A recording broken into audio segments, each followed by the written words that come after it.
আসসালামু আলাইকুম রহমতুল্লাহ বরকাতুহু। আপনি যেমনটা জিজ্ঞেস করেছেন, আপনারা ইতিমধ্যে অবগত হয়েছেন বাংলাদেশে 5 দফা দাবিতে ইসলামী এবং সমমনা 8টি দল মিলে একটি আন্দোলনের কর্মসূচি দিয়েছে। 7টি বিভাগীয় শহরে সমাবেশ, তার অংশ হিসেবে আজকের বরিশাল বিভাগীয় সমাবেশ এই ঐতিহাসিক বেস পার্ক ময়দানে অনুষ্ঠিত হতে যাচ্ছে। বেলা 2টায় আনুষ্ঠানিকভাবে আমাদের সম্মেলন শুরু হলেও হওয়ার কথা থাকলেও আমরা লক্ষ্য করেছি ফজরের নামাজ থেকে নামাজের পরপর থেকেই এখানে ব্যাপক লোক জনসাধারণ এবং আমাদের নেতাকর্মীরা আসা শুরু করেছেন।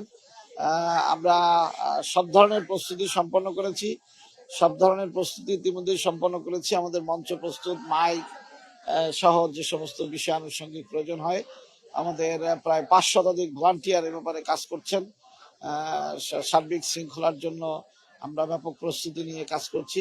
এই বিভাগীয় মহাসমাবেশ থেকে আপনারা কি বার্তা দিতে চাচ্ছেন? আমরা এই বিভাগীয় মহাসমাবেশ থেকে বার্তা দিতে চাই যে আমাদের যে 5টি দাবি জনসম্পৃক্ত দাবি, এই দাবি পূরণের মাধ্যমে আগামীর বাংলাদেশ গড়ার ক্ষেত্রে সর্বাত্মক ভূমিকা রাখতে হবে। আমরা এই দেশে আর নতুন কোনো ফ্যাসিজম আসুক, ফ্যাসিজমের কোনো আবির্ভাব হোক, কারোর মধ্যে এই চরিত্র তৈরি হোক, এমন কোনো সুযোগ কেউ যাতে না পায়, সেইভাবে আমাদের নেতৃবৃন্দ বার্তা দিবেন।